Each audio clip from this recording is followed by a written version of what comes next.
Meus irmãos, eu quero que você abra comigo, por favor, no livro de Mateus, capítulo 5.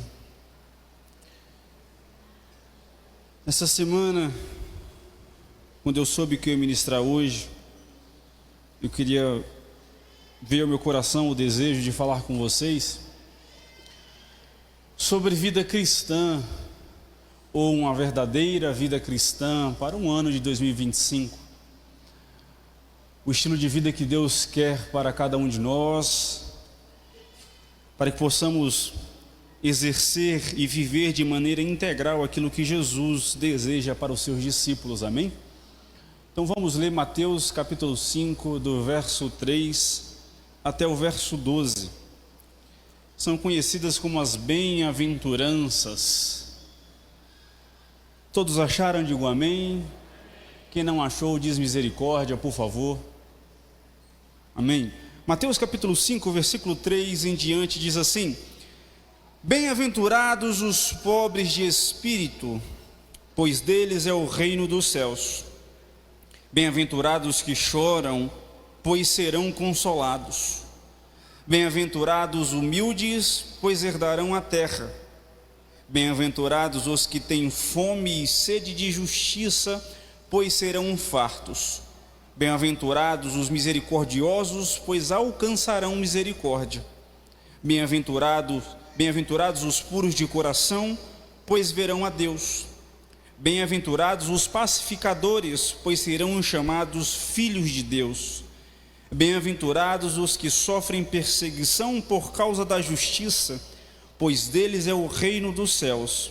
Bem-aventurados sois vós, quando vos injuriarem e perseguirem, e mentindo disserem todo o mal contra vós por minha causa.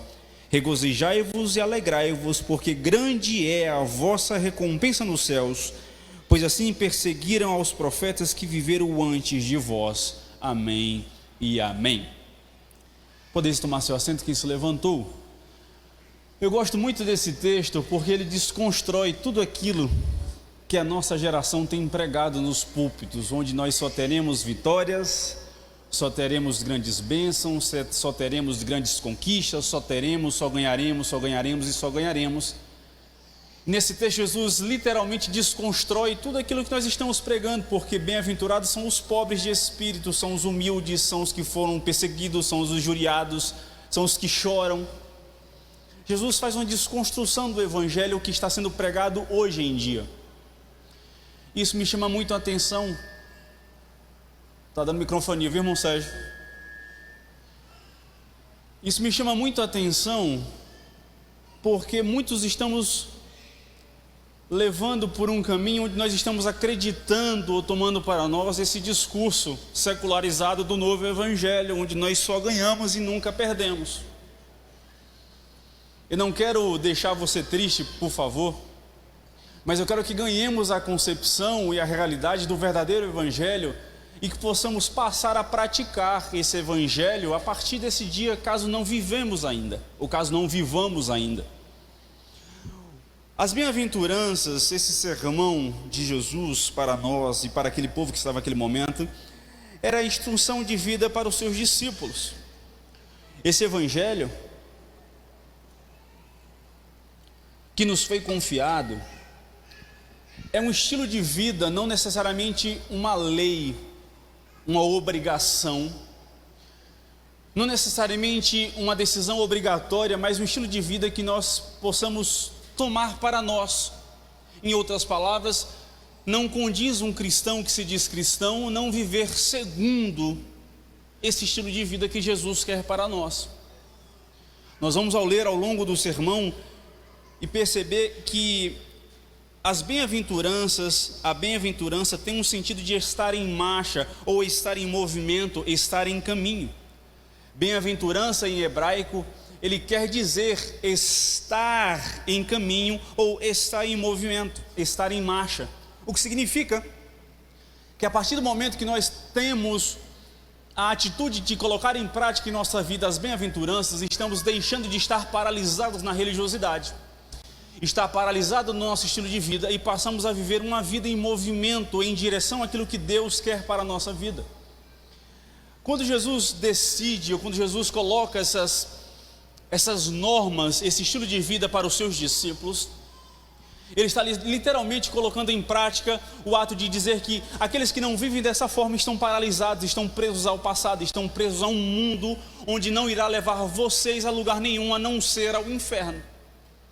Portanto, viver uma vida diferente, ou viver uma vida que não agrada a Deus, ou viver uma vida que não condiz com o céu, não é necessariamente você caminhar em direção ao inferno, mas fazendo o contraponto, necessariamente pode ser somente estar parado ou paralisado em sua vida, não necessariamente estar em movimento em direção a um estilo de vida que remete ao reino de Deus. As bem-aventuranças não foram formuladas de forma negativa, mas foram formuladas como um estilo de vida que te leva para mais perto de Deus, porque ela não é uma lei, uma confissão, mas ela é a invasão da graça tomando a nossa vida. Porque se formos olhar de maneira pontual, de maneira paciente, parece até que aquilo que Jesus coloca nesse texto de Mateus capítulo 5, do versículo 3 ao 12, parece um mundo utópico, parece um mundo que não pode ser alcançado por ninguém. Mas vamos perceber que pela graça de Deus em nós, podemos colocar em prática. Só basta deixarmos o nosso ego, o nosso lado carnal, o nosso egocentrismo, a nossa vontade própria e colocar aquilo que Deus quer para mim e para você. Entenda que isso não é por nossa força, não é por nossa vontade, mas é pela graça de Deus em nós. É por isso que nós vamos ver ao longo do sermão, em algum momento, que nós podemos até ter o conhecimento de Deus, mas se não tivermos a sinceridade em cumprir a sua vontade, em cumprir a sua palavra, não basta o seu conhecimento, se não vivermos em sua presença.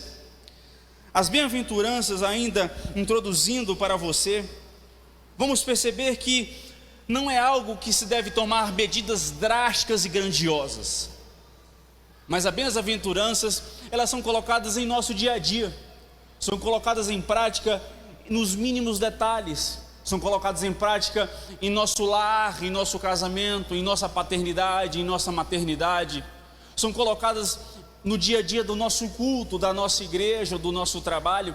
É literalmente quando você tem a vontade de erguer a sua voz, mas você literalmente se colocar menor do que o outro porque você o serve. É às vezes você abrir mão da sua razão porque você precisa chorar. É talvez você abrir mão da sua verdade para que você seja pobre e humilde em espírito, para que o outro tenha razão naquela vontade e naquela verdade. É às vezes você deixar de colocar sua vontade sobre o outro, porque na verdade você é puro de coração. Na verdade é você deixar de viver uma vida hipócrita, porque você é sincero em sua intimidade com Deus. É você viver aquilo que você diz que vive, ou você trazer à tona de maneira exterior aquilo que você tem em seu interior. É você deixar literalmente de ser hipócrita. Isso é ser alguém puro de coração.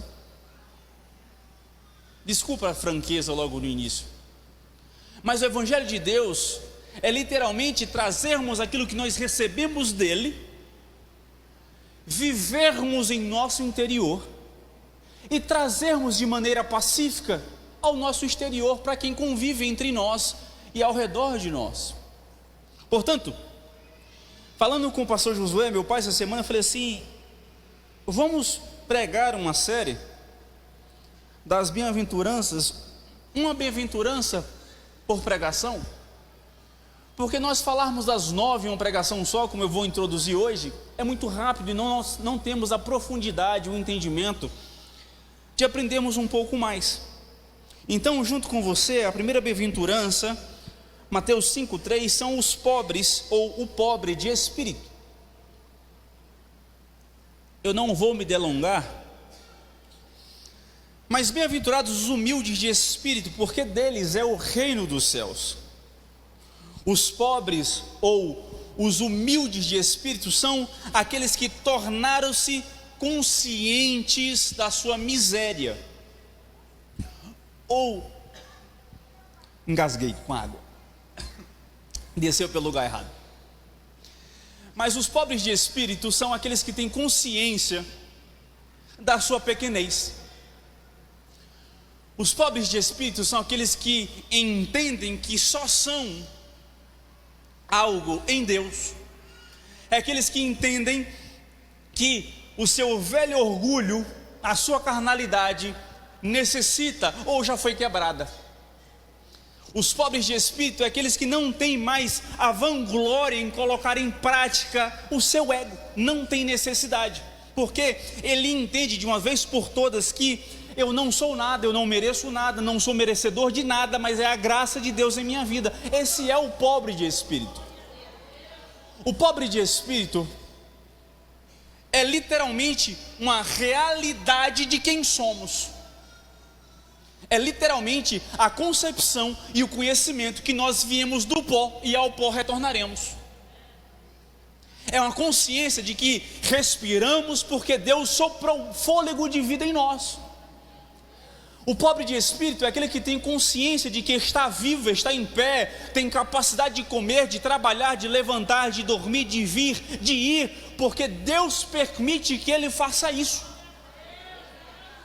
O pobre de espírito, ele não tem a necessidade de mostrar força, porque ele entende que se ele tem força, é porque Deus provê a ele a força que ele tem. Portanto, o pobre de espírito, o bem-aventurado, aquele que é pobre de espírito, é aquele que entende que ele tem total incapacidade em si mesmo. Como diz Paulo, miserável homem que sou. Ou seja, sou miserável, não tenho força, não tenho capacidade, não tenho controle sobre minha vida, não tenho controle sobre o ato de viver, não tenho controle sobre o ato de morrer, não tenho controle sobre o ato do amanhã, nem posso voltar para o homem, miserável homem que sou. Somente a Deus toda a honra, toda a glória e todo louvor. Um cristão discípulo de Cristo, um cristão que vive necessariamente e verdadeiramente o Evangelho de Deus em sua vida, é alguém que não tem ego.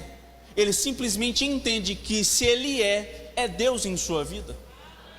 Como Paulo próprio fala, não sou eu mais que vive, mas Cristo vive em mim. Ou seja, Paulo entendeu que não era por ele. Paulo entendeu que não era ele. Paulo alcançou o alto nível de ser pobre em espírito, porque ele percebeu que não é por ele, mas é Cristo vivendo nele. Portanto, de maneira sucinta, rápida e resumida, o pobre de espírito é literalmente reconhecer o nosso lugar diante de Deus. O salmista diz no capítulo 100, versículo 3: sabei que o Senhor é Deus, foi Ele quem nos fez e dele somos o seu povo e rebanho do seu pastoreio. Ou seja, o pobre de espírito é aquele que reconhece quem nós somos diante de Deus. Quando nós olhamos a grandiosidade do nosso Deus diante de nós, diante da sua criação, eu não sei como tem alguns cristãos que acham que é alguma coisa. Vivemos em um mundo tão estranho, e isso me preocupa. A gente vê nas redes sociais, nas pregações pelo YouTube, eu vi essa semana, talvez alguém deve ter visto aí, rede social é complicado por isso, alguém filmando assim, e tinha uma fileira de pastores, e alguém falou assim: você passou a virada com qual vingador? Falando dos vingadores, dos heróis. Eu falei assim: lamentável. Trazendo ou elevando a quem tem o ato de pregar como se fosse um grande herói. E passa que a incapacidade da maturidade humana é trazer para si a concepção de que quem prega ou quem exerce qualquer ministério é algum herói. Eu tenho certeza que essas pessoas estão esquecendo de ler Hebreus 11, a galeria da fé, a galeria dos heróis da fé. Não podemos nos equiparar àqueles que estão lá: Abraão, Moisés, aqueles que levaram e carregaram em si e em sua vida a mensagem, transmitiram um verdadeiro evangelho através da sua vida e através da sua morte. Portanto, precisamos compreender que pobres de espírito não é nos equivalar, ou nos equiparar, ou nos comparar com qualquer tipo de herói fictício, porque nada somos, mas se somos algo, é porque Deus está em nós.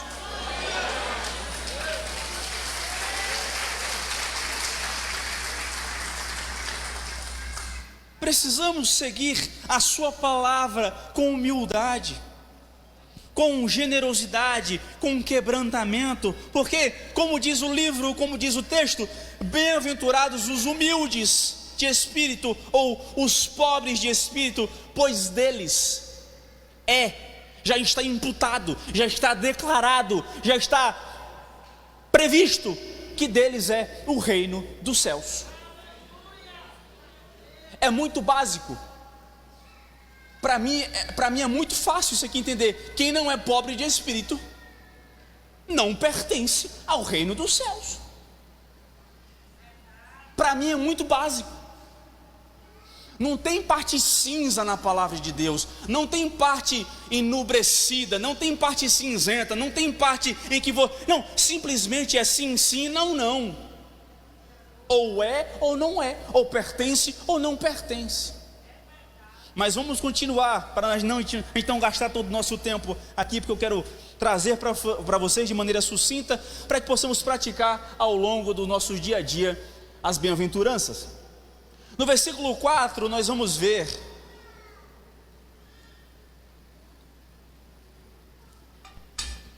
que bem-aventurados os que choram, porque serão consolados. Portanto, não tenha medo de chorar, pelo menos chorar diante de Deus, de se você se rasgar e se quebrantar e se colocar diante dele de maneira sincera e contrita. Neste contexto aqui que nós lemos o versículo 4, refere-se principalmente a uma tristeza segundo Deus. Paulo, segundo aos Coríntios, capítulo 7, versículo 10, diz assim: porque a tristeza segundo Deus produz arrependimento para a salvação, que a ninguém traz pesar, ou em outras versões, a ninguém traz arrependimento, mas a tristeza do mundo produz morte. Ou seja, aqui estamos falando de um luto associado a arrependimento. O contraste aqui nesse texto é muito claro: o verdadeiro arrependimento versus o remorso, uma falsa tristeza. A salvação versus a morte. Veja, é muito fácil de compreender, porque o que Paulo está dizendo é que não fique triste, não se arrependa do verdadeiro arrependimento, porque essa tristeza que gera arrependimento te traz a salvação. Em outras palavras, aquele que não importa quão foi ruim o teu pecado, se você verdadeiramente se entristeceu e essa tristeza gerou arrependimento verdadeiro, isso te diz que, por mais ruim que tenha sido o teu pecado, gerou esse arrependimento salvação na tua vida. A verdadeira salvação, através do arrependimento, tira de você, ou te fortalece de uma maneira em que você não quer voltar para o pecado, porque você entende que a salvação é melhor do que o pecado. Não é que o pecado...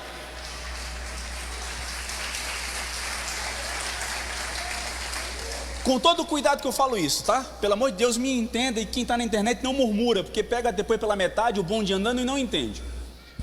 Não é que o pecado seja necessariamente ruim em seu ato, apesar de te levar para o inferno, porque na nossa carnalidade não fazemos essa mensuração. Mas aquele que tem um verdadeiro arrependimento não tem vontade, não tem desejo, não tem amor pelo pecado. Por quê? Porque ele foi salvo e foi alcançado pelo verdadeiro arrependimento.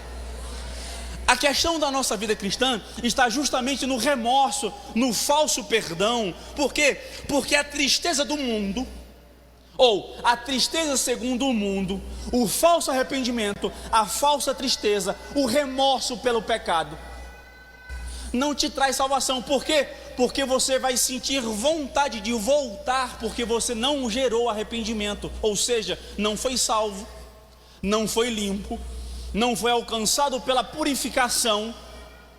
Portanto, se você não foi alcançado, você voltará, e a consequência disso é o quê? É a morte. Voltando ao que eu falei anteriormente, é muito básico. O nosso problema em nosso dia a dia é que nós pecamos, é que nós temos os nossos pecados de estimação. Nós até falamos com Deus: Senhor, perdoa os meus pecados, mas em nosso coração, em nosso âmago, em nossa alma, em nossa profundidade, não queremos abrir mão do nosso prazer, que é gerado pelo pecado. Porque nós vivemos de um contraponto muito grande. É verdade? Não é verdade? É tão pecado assim? Não é? Ninguém está vendo? Mas a Bíblia não fala tão claramente. E aí a gente começa a entrar em um parafuso que a gente não lembra que é pecado. É muito simples: agrada a Deus, honra a Deus, glorifica a Deus, exalta o nome do Senhor, de alguma maneira glorifica a criação em Cristo, glorifica o sacrifício de Cristo na cruz. Não faz.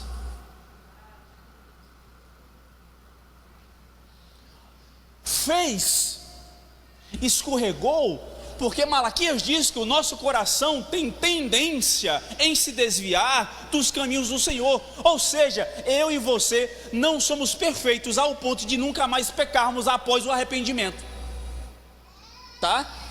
Não caia nessa sensação ou falsa verdade que você nunca mais irá pecar porque você é perfeito, porque por mais bom que você esteja, você é muito ruim. Eu e você, por mais arrependido que possamos ser, ainda somos muito ruins. Mas o que eu estou dizendo é o arrependimento genuíno, onde você toma asco daquela maneira que você vivia, do estilo de vida que você vivia, e não aquele arrependimento que você tem desejo de voltar para o teu passado. É muito simples lembrarmos do povo no deserto, onde foram libertos do Egito, estavam comendo maná, estavam murmurando. Por quê? Porque no Egito a gente tinha cebola. É literalmente, portanto, aquela geração que reclamava do deserto, nenhum entrou em Canaã, nenhum gerou um verdadeiro arrependimento em seu pecado de murmuração contra Deus. Assim pode ser comigo e com você. Estamos até no deserto, até em direção de Canaã, mas porque não vivemos um verdadeiro arrependimento em Cristo, quando chegar no dia, não alcançaremos o lugar que queremos chegar. Em cima do muro também não presta, porque você não vive o melhor dos dois mundos. Vamos ser bem sinceros: se for para pecar, mas se joga da ladeira abaixo, pelo menos tu vai se divertir.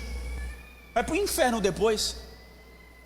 Mas você não perdeu tempo ficando em cima do muro, onde você nem coloca diante de Deus a sua vontade e o seu desejo, se quebrantando diante dele, vivendo intimidade diante dele, e você também não vive o mundo. O problema nosso em nossa geração é que nós estamos moldando o Evangelho de alguma maneira, onde eu posso me agradar de certos privilégios do mundo, porque não agride ninguém, mas eu posso de certa maneira me agradar dos privilégios do reino de alguma maneira. Eu vivo de alguma maneira aquilo que me agrada do mundo, eu maqueio, eu coloco uma máscara e digo que é o Evangelho de Deus, e vivo segundo a minha vontade, coloco o meu pensamento e a minha doutrina sobre o Evangelho e digo que estou vivendo o Evangelho do reino. E infelizmente, isso não é o melhor dos dois mundos, mas é a hipocrisia de viver um falso evangelho. E isso é muito perigoso para a minha vida e para a sua vida, se vivermos dessa maneira mais um ano, porque não sabemos o dia da manhã. E está na hora da gente começar a poldar aquilo que está fora do Evangelho, para nos enquadrarmos ao Evangelho de Cristo. Mas vamos seguir. Versículo 5. Bem-aventurados os mansos ou os humildes, porque herdarão a terra.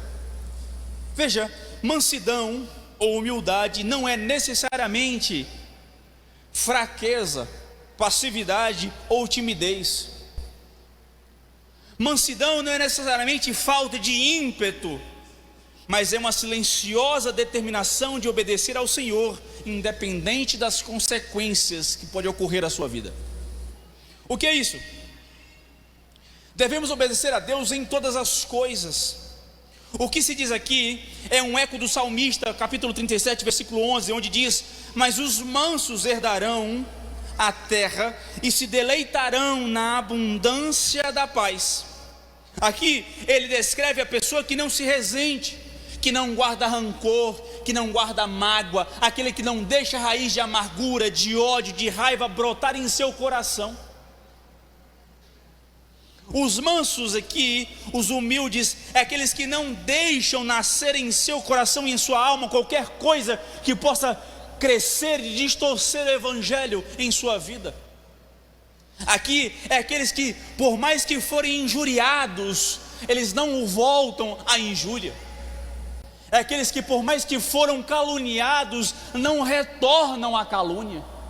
É aqueles que foram atacados, não retornam o ataque. É aqueles que, por mais que sofreram maldade de maneira diabólica, maligna, não devolverão de maneira maligna. Por quê? Porque são mansos, são humildes, estão em Cristo, e a esses serão herdada a terra. Veja, entender que os mansos, eles não reivindicam qualquer direito de resposta, porque quem responde é Deus. E isso é muito complicado para nós, porque nós queremos muitas vezes reivindicar o direito de resposta. Acredite, se tem alguém que gosta de responder muita coisa, sou eu. E é muito complicado para mim e para você ter o direito de resposta, ou querer o direito de resposta e você ficar em silêncio. Porque você espera que em algum momento o dono da resposta ou o dono de direito responda por você. Pior é quando isso leva tempo. Aí você fica ali guardando. Aí você fica: Deus, que evangelho é esse? Veja, o privilégio de ler aqui as bem-aventuranças é porque toda vez que nós lemos bem-aventurados os mansos e nós entendemos o que é ser manso, o privilégio é entender que após isso nós herdaremos a terra. Existe um privilégio em viver as bem-aventuranças. Interessante é que, visto que o favor de Deus significa tudo para a pessoa, para o manso, ele aprendeu a suportar com alegria, como diz o escritor aos Hebreus, o espólio dos vossos bens, tendo ciência de possuídes vós mesmos patrimônio superior e durável. Ou seja, eu suporto tudo o que eu sofro, porque existe algo muito maior para receber do meu Senhor, o patrimônio superior. O manso entende que não é a resposta que vai agradá-lo, que não é a resposta que vai encher a sua vontade, o seu desejo e o seu querer, mas é entender que nós suportamos isso, nós suportaremos as calúnias, as injúrias, os ataques. Por quê? Porque maior é o patrimônio superior que nós possuiremos em Cristo Jesus.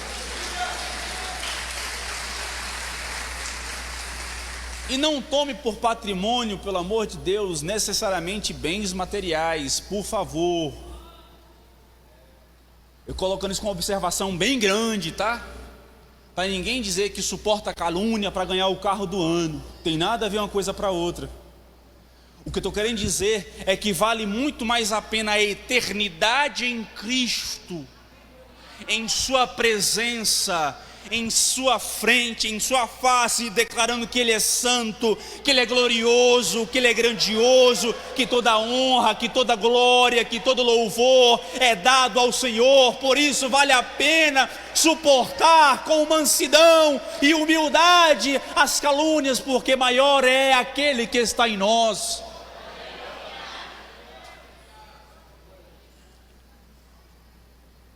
Vamos seguir. Versículo 6. E adianto: bem-aventurados os que têm fome e sede de justiça. Por quê? Porque serão fartos. Veja, essa justiça aqui, do versículo 6, consiste em uma perfeita conformidade com a santa lei de Deus, ou seja, com a sua vontade. Basicamente, antes de tudo aqui, é uma justiça que foi imputada, assim como Abraão creu no Senhor, por isso lhe foi imputado como justiça. A justiça aqui não é somente ser justo, mas é crer em Deus e em sua justiça, e isso é nos imputado por sua graça e misericórdia, ponto. Não tem muita explicação. Por quê? Porque justiça significa ser justo pelo padrão de Deus. Paulo aos Romanos, no capítulo 1, versículo 16 e 17, e esse texto aqui é brilhante, se você puder estudar sobre esse texto. Paulo diz assim: pois não me envergonho do Evangelho, porque é o poder de Deus para a salvação de todo aquele que crê. Ou seja, isso aqui é o Evangelho e a salvação sendo imputado como justiça por aqueles que creem nele, ponto. Não tem retribuição porque eu creio e recebo, mas simplesmente porque eu creio é imputado. E Paulo continua, primeiro do judeu e também do grego, visto que a justiça de Deus se revela no Evangelho, de fé em fé, como está escrito, o justo viverá por fé. Em outras palavras, o que Paulo está dizendo é: do princípio pela fé ao fim pela fé. Se eu creio, eu sou salvo, ponto. O que Paulo está dizendo, e o que Jesus diz, é que bem-aventurado os que têm fome e sede de justiça, aqueles que têm fome e justiça de Deus, aqueles que não se contentam com aquilo que somente vivem em Deus, mas querem mais dele. A esses serão fartos e dado mais. Não é que Jesus está dizendo em que vocês serão fartos de tudo aquilo que vocês querem, não. O que Jesus está dizendo, né? Vou falar devagar. Eu falei hoje em casa que eu ia pregar devagar. O que Jesus está dizendo é que aqueles que querem mais dele, aqueles que têm fome da sua justiça, aqueles que têm fome do seu evangelho, aqueles que têm fome da sua presença, aqueles que têm fome do seu reino, aqueles que têm fome dele de maneira literal e integral, será dado mais e serão fartos da sua presença, ponto. É isso que está sendo declarado e imputado sobre a sua vida. Se você crê em Jesus como seu Salvador e Jesus Cristo, está imputado sobre você a sua justiça, e nesse padrão você viverá. Você entende agora quão difícil é viver uma vida justa segundo o padrão de Deus? Que o negócio começa a apertar. A gente lê as bem-aventuranças todo dia, Mateus 5 já virou tão comum, mas a cada versículo o parafuso vai puxando. Porque viver e ter fome de justiça em Cristo é viver segundo a sua justiça e em seu padrão. Olha para cada um de nós aqui em seu interior, estamos vivendo um padrão de justiça segundo o padrão de Deus? Complicado. Porque a gente começa a fazer umas matemáticazinhas, a gente começa a abrir uma planilha de Excel, a gente é justo naquilo que a gente quer e deixa de ser justo, bem fácil quando a gente não quer. Naquilo que convém à nossa justiça, nós somos muitas vezes, e muitas vezes quando não convém, a gente abre mão rapidinho da justiça, porque não me agrada. Mas o que eu quero para nós, o que nós devemos querer para nós, é justamente viver uma vontade segundo Deus. Por quê? Porque a justiça aqui não é justiça retributiva, mas é uma justiça livremente imputada por Deus em nossa vida, por sua graça e soberana vontade, com base no sacrifício de Jesus por nossa vida, por minha vida e por sua vida. Ou seja, porque nós cremos no sacrifício de Cristo, isso está imputado em nossa vida. Não é uma justiça no padrão do homem, porque Paulo diz em Romanos capítulo 10, versículo 2 e 4, porque lhes dou o testemunho de que eles têm zelo por Deus. Isso aqui é Paulo falando do mundo. Eles têm zelo por Deus, porém não com entendimento, porquanto desconhecendo a justiça de Deus e procurando estabelecer a sua própria, não se sujeitam a que vem de Deus, porque o fim da lei é Cristo, para a justiça de todo aquele que crê. Em outras palavras, não podemos simplesmente ter o zelo por Deus, se não nos sujeitarmos à sua vontade e à sua justiça. Eu não posso crer em Deus, eu não posso ter zelo por Deus, se eu quero colocar em prática aquilo que eu tenho como justiça e não segundo o padrão de Deus.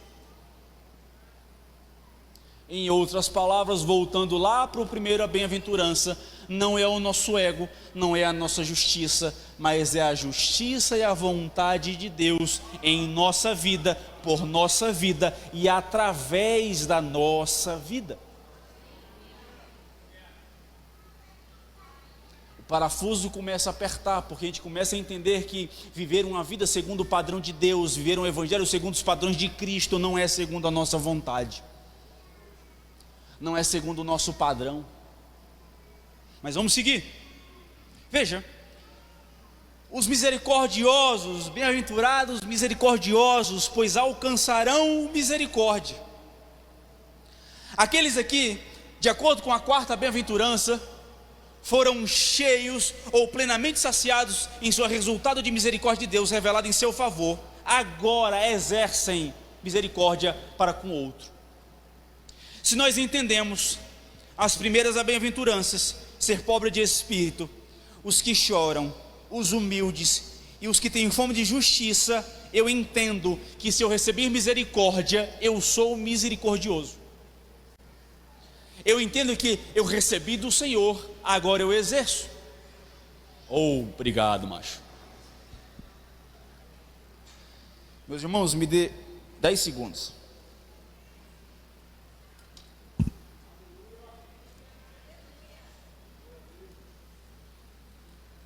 Veja, cuidado aí, viu? Vamos lá, vamos entender, e esse texto aqui, bem-aventurados misericordiosos, eu estou querendo adiantar com você, é literalmente da experiência pessoal que eu tenho com Deus e que nós temos com Deus, é literalmente exercer com o próximo, porque se eu receber misericórdia do Senhor, eu exerço misericórdia. Ou seja, em outras palavras, se eu e você recebemos a misericórdia do Senhor Cristo em ter o seu sacrifício na cruz do Calvário, quem somos nós, pelo amor de Deus, em não exercer misericórdia com o próximo que errou? Por que acontece? Pecado, erro, só é pecado se a gente descobrir. Isso é bem entre aspas, tá? Normalmente funciona assim: se a gente não descobre, o outro não está pecando. E se ninguém descobriu o que o meu pecado, eu não estou pecando também. Eu só peco se alguém descobrir que eu peco. Esse é o padrão que a gente vive. Esse é o padrão mundano. Mas quando alguém peca e cai, escorrega, desvirtua, desvia, isso, enfim, qualquer sinônimo que você tem em sua cabeça, a gente faz o quê? A gente enterra, a gente sepulta, a gente termina de matar. A pessoa está precisando de misericórdia, de graça, de uma mão estendida, de alguém que chore com ele, de alguém que exerça e coloque ele no ombro, de alguém que diz assim: eu te carrego no ombro porque é melhor serem dois do que um, porque se um cair, o outro levanta e anda 2 milhas. Mas nós não exercemos misericórdia porque nós esquecemos os versículos que diz: bem-aventurados os misericordiosos, porque exercem misericórdia com quem precisa. Isso é o segredo do relacionamento, não do cristão para com o cristão, mas do cristão para com qualquer outro que seja, que precise da misericórdia. E pior é que a misericórdia está faltando em nosso meio, em quem diz que é discípulo de Cristo. Eu fico muito triste toda vez que eu abro a rede social, porque sempre aparece alguma página triste, idiota, e me perdoe a palavra, desprezível que seja, porque vive e ganha sobre o pecado alheio. Se nós exercêssemos a nossa força em proteger aqueles que estão fracos e restaurá-los, pelo amor de Deus, eu não estou dizendo para ser condizente com o pecado. Pecou, paga o preço. Roubou, paga o preço. Fez coisa errada, seja preso, mas que seja alcançado pelo Evangelho, porque a alma, apesar de estar em um corpo pecador, ou alguém que exerceu o pecado em sua conduta, é digna de misericórdia, porque o sacrifício de Cristo não foi por alguns, mas a Bíblia diz em sua palavra que foi por todos. O que eu estou dizendo é que se fez, pague o preço. Não corra daquilo que você fez e da consequência do seu ato. Mas o que eu estou dizendo é que apesar do preço a ser pago, é necessário um exercimento de misericórdia da nossa parte para com o próximo. Eu preciso, Cristianismo Sem Fronteiras, nós precisamos de alguma maneira entender a mensagem da misericórdia. Precisamos de uma vez por todas entender que se o irmão errou, ele não quer uma pedrada, porque perdoa, Senhor, os meus pecados, ou perdoa, Senhor, aqueles que me ofendeu, porque o Senhor me perdoou, assim é o Pai Nosso. Perdoai as minhas ofensas, como eu tenho perdoado a quem me ofendeu. Ou seja, o padrão ouro aqui, segundo Mateus 7,12, é: tudo quanto, pois, quereis que os homens vos façam, assim também fazei-o vós também a eles. Ou seja, o que você quer receber, que você exerça primeiro. Você quer misericórdia em um tempo em que você não sabe que precisará de misericórdia? Comece a plantar misericórdia hoje, porque talvez daqui a 1 ano, daqui a 2, daqui a 3, se Jesus não voltar, quem precisará de misericórdia somos eu e você. E se eu não planto misericórdia, eu não vou colher misericórdia. Amém? Veja, Jesus fala: porque se perdoardes uns aos outros, ou se perdoardes aos homens as suas ofensas, também o vosso Pai Celeste vos perdoará. Se porém não perdoardes aos homens, tampouco o vosso Pai vos perdoará as vossas ofensas. Assim a parábola do servo incompassivo, quando se coloca diante do rei por uma dívida de 10.000 talentos, e o servo diz assim, o rei diz assim: prende o servo, pelo amor de Deus, eu tenho mulher, tenho filhos. Tá bom, o rei diz assim: está perdoado, vai. O servo lá fora encontra alguém que deve 100, pega pelo pescoço, diz: paga minha dívida, eu não tenho, clama por misericórdia. O cara diz assim: não te perdoo, vai para a prisão, por conta de 100. O rei, sabendo disso, manda chamar: como eu te perdoei muito mais, e você não é capaz de perdoar aquele que te deve menos? Assim somos eu e você. Se nós fomos perdoados pelos nossos pecados, que ninguém tinha capacidade de pagar o meu preço e o seu preço, o preço do pecado, quem somos nós por não exercer misericórdia? Porque quem fez muito menos do que eu e você? Uma igreja que cresce saudável é uma igreja que perdoa. Uma igreja que não perdoa não cresce. Eu não estou dizendo não crescer em número, estou dizendo crescer em maturidade diante de Deus. Crescer em espiritualidade, crescer em intimidade, crescer em conhecimento uns com os outros. É eu entender que eu posso olhar para o irmão e você pode olhar para mim, e você sabe que não vai vir contra você uma pedra, mas vai vir amor e perdão e graça e misericórdia, porque foi isso que nós recebemos de Cristo. Vou adiantar. Bem-aventurados os limpos de coração, porque verão a Deus. Aqui, puro de coração é sinônimo de sinceridade. 1 Timóteo capítulo 1, versículo 5 diz: ora, o intuito da presente admoestação visa ao amor que procede de coração puro e de consciência boa e de fé sem hipocrisia.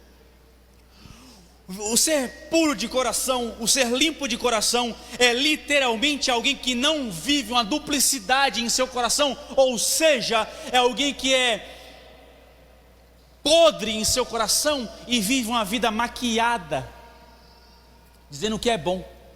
Ser puro e limpo de coração é alguém que em sua sinceridade íntima exterioriza aquilo que vive dentro. O que Jesus está dizendo é que Ele não quer, ou bem-aventurados são aqueles, em outras palavras, que não são hipócritas com aquilo que vivem em seu coração. É aquele que vive o que prega e prega o que vive. Não necessariamente eu preciso descobrir o que você vive, é o que você prega, mas é entender que se você é limpo de coração, simplesmente você verá a Deus.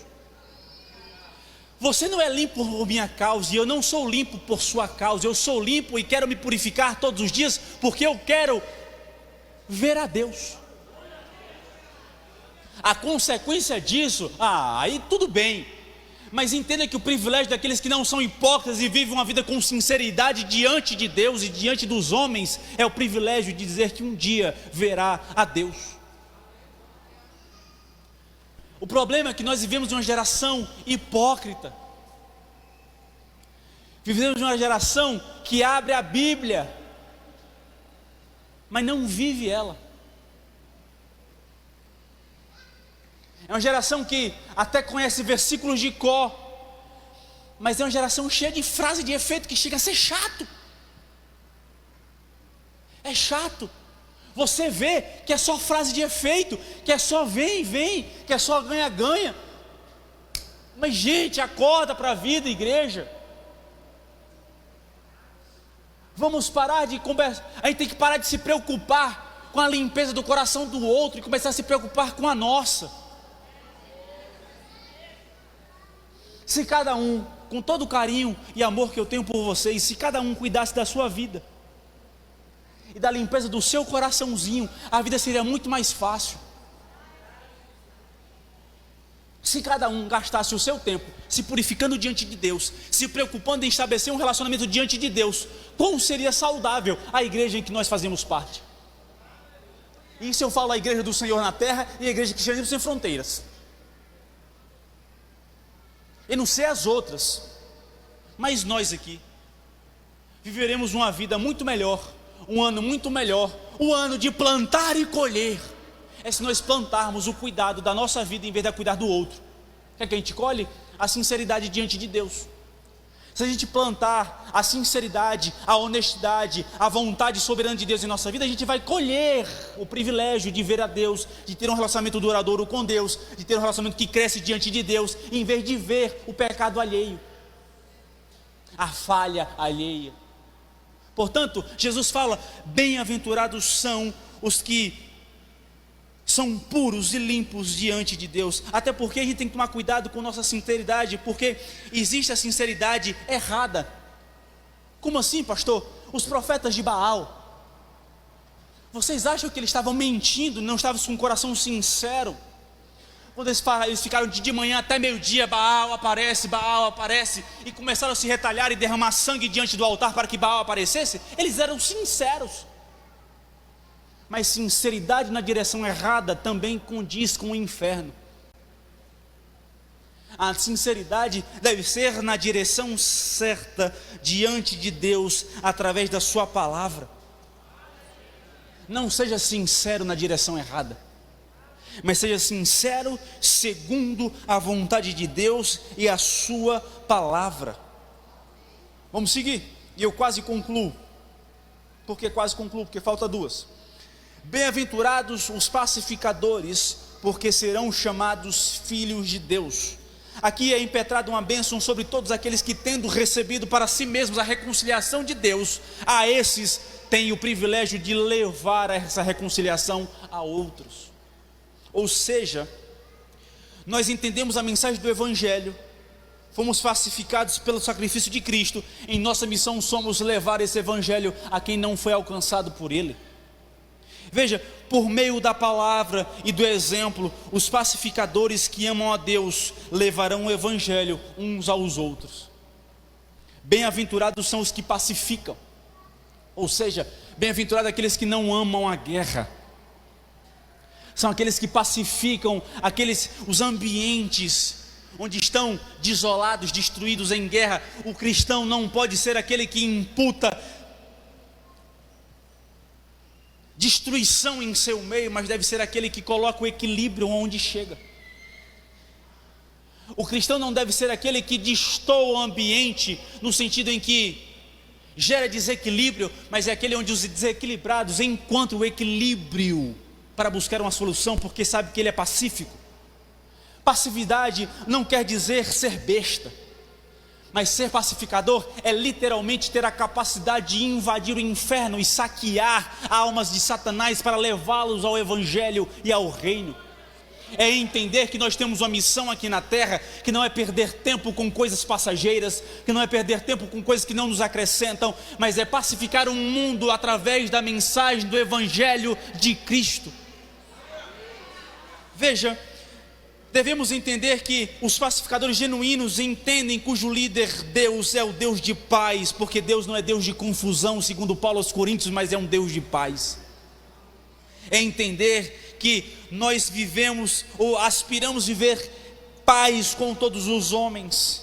É entender que nós proclamamos o Evangelho da paz e entendemos que nossa vida é um modelo de paz aonde nós chegarmos. Precisamos viver o Evangelho de paz através da proclamação do Evangelho, da servidão uns aos outros e através do poder da graça. Eu quero esmiuçar com você as bem-aventuranças e quero ter oportunidade para que nós possamos trabalhar de maneira pequena, detalhada, cada bem-aventurança ao longo de cada mensagem, para que possamos colocar em prática em nome de Jesus. Vou concluir.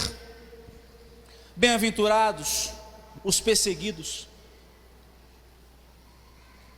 Os últimos versículos 10, 11 e 12 diz assim: bem-aventurados os perseguidos por causa da justiça, porque deles é o reino dos céus. Bem-aventurados sois quando por minha causa vos injuriarem e vos perseguirem e mentindo disserem todo o mal contra cada um de vocês. Olha o que Jesus conclui dizendo: regozijai-vos, alegrai-vos, exultai-vos, porque é grande o vosso galardão nos céus, pois assim perseguiram os profetas que viveram antes de vós. O que Jesus está dizendo é: se alegrem. Isso aqui é muito complicado. Se alegrem, se regozijem, se exultem em serem perseguidos pelo meu nome. Se alegrem em serem caluniados pelo meu nome. Se alegrem por serem apedrejados em meu nome. Se alegrem porque caluniam vocês em meu nome. Se regozijem, se alegrem, se exultem, tenham alegria de vida por conta do Evangelho de Cristo em vossa vida. eu estou falando a vocês, pelo amor de Deus, é que pessoas serão perseguidas pela justiça, que serão caluniadas, injuriadas e geram calúnias em vosso nome. Vocês entendem isso? Nós verdadeiramente estamos entendendo isso?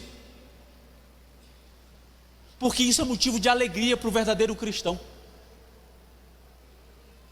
Você já se imaginou, você fazendo uma lista de alegria, virada de ano, o que é que você pede ao Senhor? Senhor, eu quero me alegrar por ser perseguido em teu nome. Eu vou me regozijar porque a igreja será perseguida. Quem orou isso aqui esse ano na virada? Quem pediu um ano de perseguição? Eu não pedi. Com sinceridade, eu não pedi calúnia. Eu não pedi perseguição. Não. Mas o Evangelho diz que regozijai-vos, alegrai-vos, exultai-vos, aqueles que são perseguidos em meu nome, caluniados em meu nome, apedrejados em meu nome. Portanto, se você é perseguido em seu trabalho, se você é chacoteado na sua faculdade, se as pessoas tiram onda da sua cara dizendo que você é careta porque você é crente, ei, se nós alcançarmos o tempo de sermos perseguidos por forças físicas, onde a igreja pode ser fechada, onde eu e você podemos ser mortos, onde nesse exato momento existem milhares de cristãos sendo mortos, cabeças degoladas, queimados vivos, esposas mortas, barrigas de grada sendo abertas, homens sendo decapitados, membros rasgados e cortados pelo Evangelho, a esses sejam herdados o reino dos céus. É por isso que eu não me conformo com o cristão meia boca do nosso tempo, onde tem gente na janela 1040 sendo morta. Vocês têm noção de que tem pessoas sendo mortas, degoladas, queimadas vivas, vendo o seu marido, vendo os seus filhos, vendo os seus pequenos, vendo as mães, as grávidas sendo destruídas, dilaceradas por conta do Evangelho de Cristo. Aí vem a gente viver um evangelho meia boca de rede social, isso me dá um nervoso. É quando a gente não se esforça, nem honra aqueles que estão sendo mortos pelo mesmo evangelho que a gente proclama e bate no peito para dizer que somos crentes. Vocês entendem que não existe dois evangelhos nesses continentes? Por quê? Porque o evangelho é Cristo e não porta de igreja e bandeira de igreja. Me dá, gente do céu, me dá agonia. Não está nem aqui isso aqui. Me dá agonia quando eu vejo crente e pastor se perseguindo. Não é para chorar não, é para dar raiva. É chato, é ridículo, perdão, quando igreja se persegue para o evangelho. Isso não é evangelho. Cristianismo sem fronteiras. Evangelho é se alegrar, se exultar, se regozijar por Jesus Cristo de Nazaré, aquele que é único, digno de todo louvor, toda honra e toda glória, que morreu por minha vida e por sua vida. Não sofra por porta de igreja nenhuma. Defendemos ou defendamos o evangelho, mas não bandeira de denominação.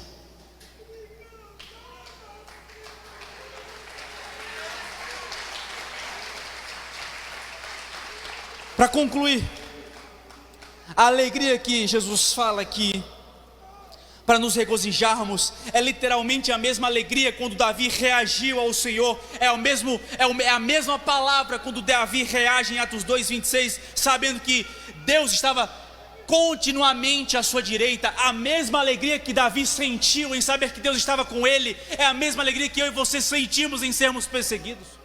A mesma alegria que Abraão recebeu e a mesma alegria que Abraão sentiu em saber que ele iria para o céu, é a mesma alegria daqueles que são perseguidos em nome de Deus. A mesma alegria com que Pedro contemplou a glória de Deus no Pentecostes, é a mesma alegria que o cristão deve sentir quando é perseguido em nome do Evangelho.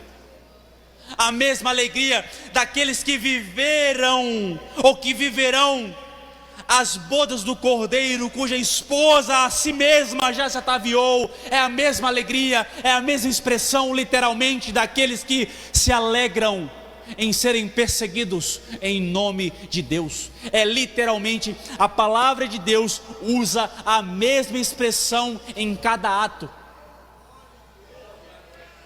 A mesma alegria em estar nas bodas, a mesma alegria que Davi sentiu, a mesma alegria que Abraão sentiu, a mesma alegria que Pedro sentiu, é a mesma alegria que o cristão genuíno sente quando é perseguido em nome de Deus.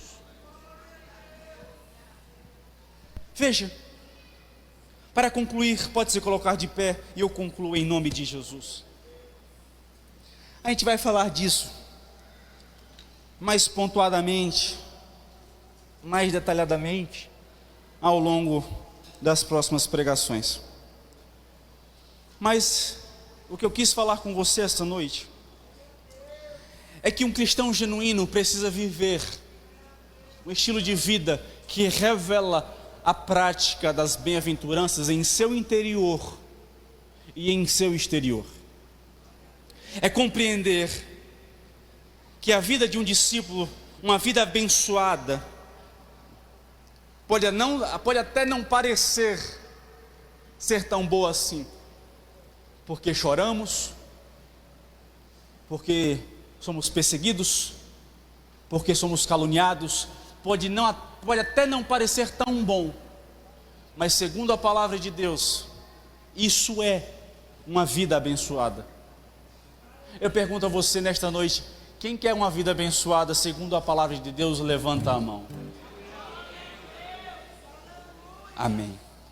Veja, que possamos seguir humildemente ao Senhor, e dessa maneira Ele estará com a gente continuamente em nossa vida, em nossa casa, em nossa família, em nosso coração. Amém? Curve sua cabeça, vamos orar. Senhor Deus que está nos céus, em Tua presença, Senhor, nós estamos para Te louvar, Te agradecer e Te engrandecer, Pai. Declarar que Tu és o nosso Deus, o nosso Senhor, Senhor da nossa vida, da nossa casa, daquilo que somos e temos. Em Tua presença, Pai, nós Te louvamos, Te agradecemos pelo privilégio, Senhor, de declarar que Tu és o nosso Deus, e a Ti, Senhor, toda a honra. Que possamos compreender, Senhor, o verdadeiro sentido de sermos o Teu discípulo, ou Teus discípulos, Senhor. Que possamos compreender o verdadeiro significado de sermos, Pai, homens e mulheres segundo o Teu coração e o Teu desejo. Que possamos, Senhor, segundo a Tua graça e misericórdia, através da Tua força e da Tua mão, que possamos seguir o caminho, Senhor, da Tua vontade, e nos tornarmos, Senhor, homens e mulheres de Deus que vivem as Tuas bem-aventuranças, Senhor, que tomam para si um estilo de vida que revela o Teu reino, que revela o Teu evangelho, que revela, Senhor, a Tua presença. Tem misericórdia da nossa vida, Senhor. Perdoa os nossos pecados, e que em tudo, Senhor, possamos Te honrar, Te glorificar e Te exaltar. Assim Te louvamos e Te agradecemos em Teu nome. Amém e amém.